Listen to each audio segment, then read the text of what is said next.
마태복음 5장 16절. 같이 읽겠습니다. 같이 너희 빛이 사람 앞에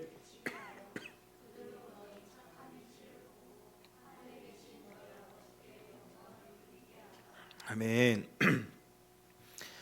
우리가 신앙생활을 하다 보면 야, 사람 보고 믿냐? 하나님 보고 믿어야지 와 같은 말을 듣게 됩니다. 들어보셨나요? 사람 보고 믿냐? 하나님 보고 믿어야지. 이런 말은 보통 언제 들을 수 있죠? 어떤 사람이 나는 누구 때문에 교회 다니기 싫어. 나 이번 주부터 교회 안 갈 거야. 이제 이런 이야기를 하면 이제 듣는 사람이 혹은 이제 복음을 전하는 사람이 에이, 사람 보고 믿어. 하나님 보고 믿어야지와 같은 대답을 합니다.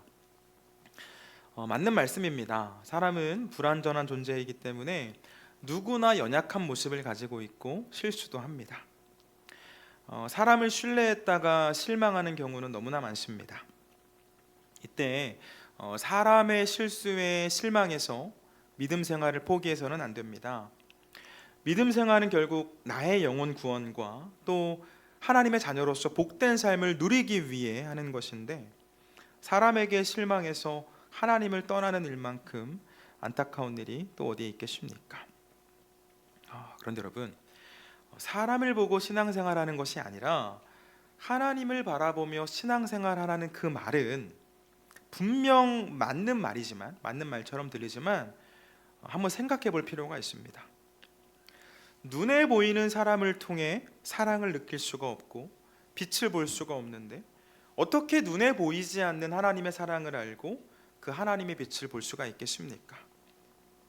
하나님은 사랑이시라고 말하는데 그 하나님을 안다고 말하는 그 사람에게, 하나님의 사랑을 안다고 말하는 사람에게 사랑이 없다면 거짓말처럼 느껴질 수 있겠죠. 사람을 보지 말고 하나님을 보고 믿으라라는 이 반복되는 말과 함께 한국 사회에서 개신교에 대한 신뢰도는 너무나 떨어지고 또 떨어졌습니다. 많은 사람이 교회를 떠나고 있고 당연히 믿음 생활을 새롭게 시작하려는 사람도 적습니다. 여러분, 복음이 진짜 복음이 되고 사랑이 진짜 사랑이 되고 은혜가 진짜 은혜가 되기 위해서는 복음을 아는 우리들이, 은혜를 아는 우리들이, 사랑을 아는 우리들이 복음이 되고 은혜가 되고 사랑이 되어야 하는 줄 믿습니다. 바라기는 저와 여러분의 삶을 통해 우리 사랑하는 이들에게 예수님이 증거되고 그 예수님을 향한 믿음이 생기는 놀라운 일들이 일어나길 주님의 이름으로 축원을 드립니다. 오늘 함께 나눌 말씀은 우리 지난주에 이어서 10계명 세 번째 계명을 좀 살펴보려고 하는데요. 우리 오늘의 요리문답 먼저 보도록 하겠습니다. 우리 두 가지 질문과 답인데요. 같이 읽겠습니다. 시작. 하나님의 이름으로 경건하게 맹세하는 것은 괜찮지 않습니까? 맞습니다. 하나님의 영광과 이웃들의 유익을 위해 신실함과 진리를 보존하고 증진시키려는 목적으로 맹세가 필요하거나 정부가 그것을 요구할 때는 괜찮습니다. 이런 맹세는 하나님의 말씀에 근거하며 신구약의 선진들도 맹세를 적합하게 사용했습니다. 그렇다면 성인이나 다른 피조물의 이름으로 맹세해도 됩니까? 안 됩니다. 올바른 맹세는 홀로 마음을 아시는 하나님, 즉 진실의 증인이 되시고 내가 거짓으로 맹세하면 나를 벌하시는 하나님을 부르는 것입니다. 다른 어떤 피조물도 그런 영예를 차지할 수 없습니다. 아멘. 우리 요리문답의 내용을 함께 읽어봤는데요. 오늘의 요리문답은 맹세에 대해서 말씀하고 있습니다. 여러분, 오늘 우리의 문화에서 맹세는 흔치 않습니다. 도장을 찍어서 계약을 하고 또 통화도 다 녹음을 해서 증거로 남기는 시대 아닙니까? 하나님의 이름으로 맹세한다고 해서 통하는 시대가 아니죠. 우리 지난주에 잠깐 말씀을 나누었지만 우리 청년들이 교회 수련회 가서 이제 마피아 게임할 때 맹세하는 건 아니고는 맹세라는 그 단어를 듣기도 어렵죠. 그러나 과거에는 이 맹세 문화가 있었던 것 같습니다. 성경 안에도 맹세하는 장면들이 여러 번 나오는데요. 이제 구약의 아브라함부터 신약의 바울까지 다양한 사람들이 맹세를 했는데 소개된 많은 이야기 중에서 이 맹세가 부정적인 일로 사용되었던 그러한 예를 하나 살펴보려고 합니다. 이거는 본문 책갈피 해두시고요. 우리 앞에 창세기 25장 말씀 살펴보겠습니다. 창세기 25장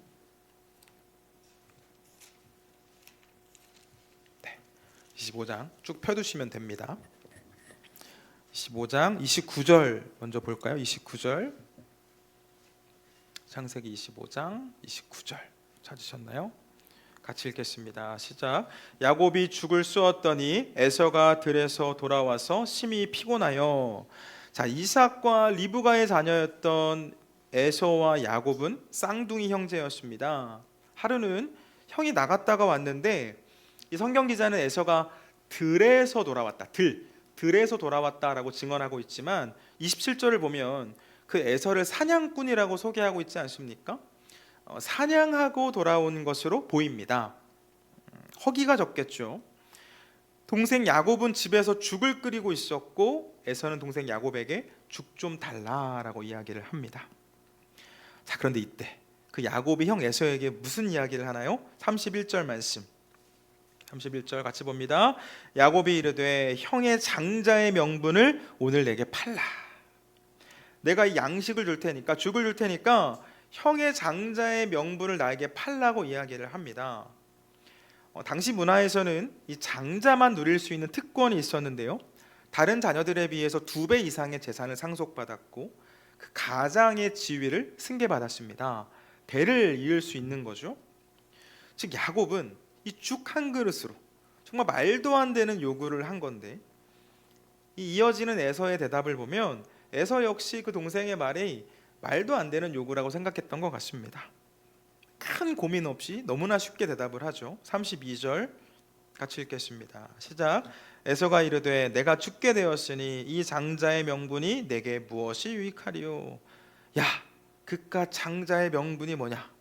쓸데없는 소리 하지 말고 죽이나 가져와라 라고 이야기를 하는 거죠. 지금 이 동생의 말이 말장난처럼 느껴졌을 거고 에서는 죽이나 가져오라고 이야기를 합니다. 그런데 야곱은 장난칠 마음이 없죠. 장난이 아니었습니다. 장자권을 진심으로 갖고 싶었습니다. 결국 야곱은 형에게 맹세를 요구합니다. 33절 같이 읽습니다. 야곱이 이르되 오늘 내게 맹세하라. 에서가 맹세하고 장자의 명분을 야곱에게 판지라. 야곱이 말했습니다. 오늘 내게 맹세하라. 에서가 대답하죠. 그래, 내가 맹세할게. 여러분, 맹세는 엄중한 약속 아닙니까? 그런데 지금 맹세를 하고 있는 이 사람들이 누구죠? 아브라함의 후손으로 하나님께 선택되어서 구원의 역사를 이루어가는 사람들이었습니다. 그러나 형 에서는 배고픔을 참지 못해서 자신의 책임과 의무를 너무나 가볍게 여겼고 동생 야곱은 그 형의 약점을 밀고 늘어지면서 자기의 뜻을 관철하려고만 했습니다. 여러분, 만약 이 두 사람이 하나님을 의식했다면 맹세의 그 순간에 둘이 대화를 나누는 그 순간에 하나님을 기억하고 하나님의 약속을 기억했다면 무엇보다 자신들이 하나님의 뜻과 역사를 이루어가고 있음을 기억했다면 이렇게 가벼운 맹세를 할 수 있었을까요? 그렇지는 않았겠죠. 이 형제의 맹세 속에는 하나님께 선택된 사람이라는 그 정체성이 빠져 있습니다. 여러분, 성경이 맹세를 주의시키는 이유가 바로 이것입니다. 성경을 보면 맹세가 꼭 안 되는 것은 아닙니다. 구약의 신명기서를 보면 여호와를 경외하는 마음을 품고 경건하게 하는 맹세는 가능하게 했습니다. 또 우리 요리문답을 살펴봤는데 이 요리문답이 기록될 그 당시의 정부들은 대부분 그리스도인들로 구성이 되었기 때문에 하나님의 이름으로 맹세를 요구할 때가 있었다고 합니다. 이런 경우에는 맹세를 할 수 있죠. 그러나 잘못하면, 특별히 하나님의 사람이 맹세한 것을 지키지 못하면 하나님의 이름이 망령되이 불려질 수 있기 때문에 맹세를 조심해야 할 것을 말씀합니다. 자, 그런데 여러분, 우리 설교회 서론에서 말씀을 드리는 것처럼 우리의 삶에서 맹세는 익숙하지 않습니다. 잘 안 하죠.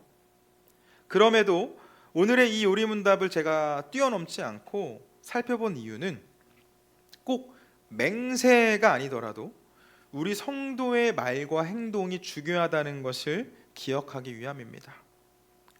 우리의 삶이 맹세가 될 수 있음을 여러분 기억하셔야 합니다. 여러분, 우리는 하나님의 은혜 안에서 구원을 받아 하나님 나라의 백성이 되었고 하나님의 자녀가 된 사람들입니다. 아멘이신가요? 그렇다면 우리의 말이 하나님의 이름을 함부로 불리게 할 수 있고 우리의 행동이 하나님의 이름을 함부로 불리게 할 수 있음을 우리는 잊어서는 안 됩니다. 성도가 함부로 말할 때, 성도가 약속을 지키지 못할 때, 성도가 부적절한 말을 할 때 우리의 이웃들은 우리만이 아니라 교회를 욕하고 하나님을 욕할 수 있습니다.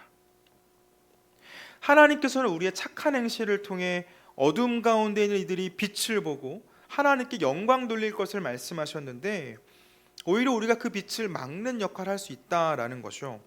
우리 본문 말씀 책갈피 해두셨죠? 마태복음 5장 16절 예수님께서 하신 말씀입니다. 같이 읽겠습니다. 이같이 너희 빛이 사람 앞에 비치게 하여 그들로 너희 착한 행실을 보고 하늘에 계신 너희 아버지께 영광을 돌리게 하라. 아멘. 여러분, 우리의 이웃들은 우리의 삶을 통해 주님을 만날 수 있습니다. 우리의 삶이 성경을 증명하고 하나님의 사랑을 증명하는 도구가 되기 때문입니다. 제가 우리의 삶이 맹세가 될 수 있다라고 말씀드린 이유입니다. 그래서 우리는 교회에서만이 아니라 예배 드릴 때만이 아니라 가정에서도 직장에서도 학교에서도 우리는 거룩하고 구별된 삶을 살아야 하겠죠. 또 우리 교회 공동체 안에 있다 보면 우리 성도님들 중에 이 교회에서만 쓰는 단어들을 굉장히 잘 쓰는 분들이 있습니다.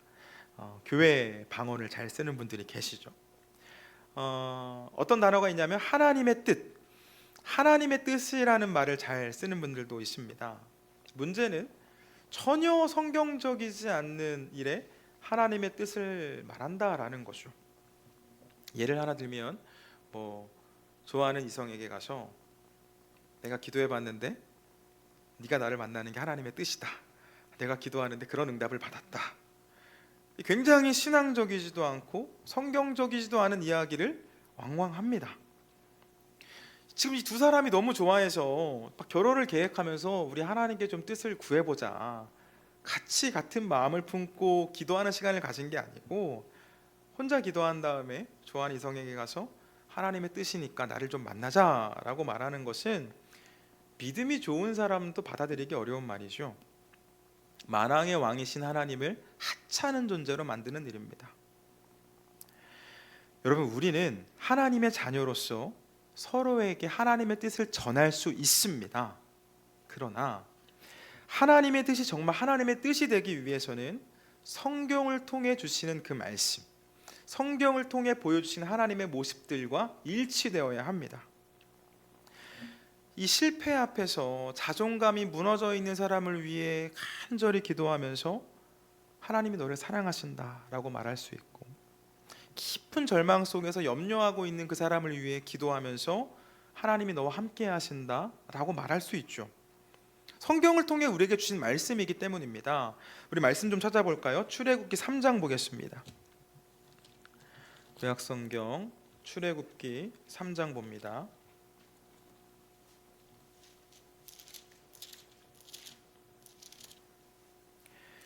하나님께서는 이스라엘을 구원하시기 위해 모세를 선택하시고 부르셨는데요, 그 모세를 이스라엘 백성들과 이집트의 바로에게로 보내시죠.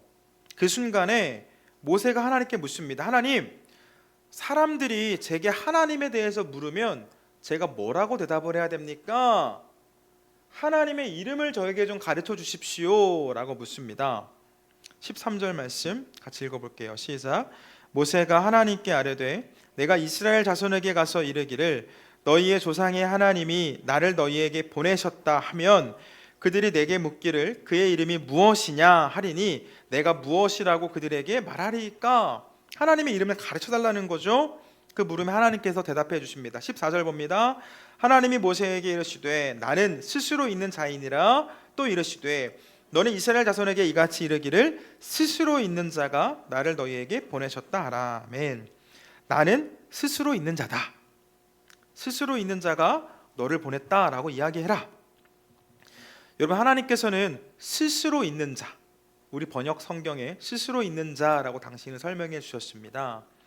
원어로 이 단어를 읽으면 에흐예 아쉐르 에흐예라는 단어이고요. 영어로는 I am who I am으로 번역을 했습니다. 그러니까 I am who I am, 직역하면 나는 나다라는 거죠. 나는 나다. 우리 번역가들은 스스로 있는 자다라고 번역을 했지만 영어를 직역하면 나는 나다입니다. 나는 나다. 그런데 이 본문을 해석하는 학자들 중에는 나는 나다라고 번역하고 해석하기보다는 나는 내 백성과 함께 있는 자다라고 번역하는 것이 문맥상 더 어울리다라는 해석을 합니다. 우리 위에 12절 말씀을 좀 볼까요? 12절 같이 읽겠습니다. 시작. 하나님이 이르시되 내가 반드시 너와 함께 있으리라. 내가 그 백성을 애굽에서 인도하여 낸 후에 너희가 이 산에서 하나님을 섬기리니 이것이 내가 너희를 보낸 증거니라. 아멘. 하나님이 이르시되 내가 반드시 너와 함께 있으리라. 내가 반드시 너와 함께 있으리라. 하나님 말씀하신 거죠. 이 말씀을 기억하면서 그 아래의 다음 말씀들을 볼 때 나는 나다, 혹은 나는 스스로 있는 자다라고 번역하기보다는 나는 내 백성과 함께하는 자다라고 볼 수 있다라는 거죠. 여러분, 이 출애굽기 말씀을 통해 우리는 두 가지를 분명히 알 수가 있는데요. 하나는 다른 사람에게, 절망 가운데 있는 사람에게, 염려 가운데 있는 사람에게 우리는 하나님의 이름을 말할 수 있습니다. 하나님이 우리와 함께 하신다. 하나님께서 당신과 함께 하십니다. 여러분, 이 말은 하나님의 뜻 안에 있는 말입니다. 또 하나는 사실 이 말씀을 드리기 위해서 우리가 출애굽기 말씀을 봤는데요, 하나님께서는 우리와 언제나 함께하고 계시기 때문에 우리는 입술로 하나님을 욕되게 하지 않도록 주의해야 하고 우리의 행동으로 하나님이 욕되게 하지 않도록 주의해야 합니다. 신약성경 디도서 1장 보면 이런 말씀이 나옵니다. 제가 읽어드릴게요. 그들이 하나님을 시인하나 행위로는 부정하니, 다시 한번, 그들이 하나님을 시인하나 행위로는 부인하니 가증한 자요 복종하지 아니하는 자요 모든 선한 일을 버리는 자니라.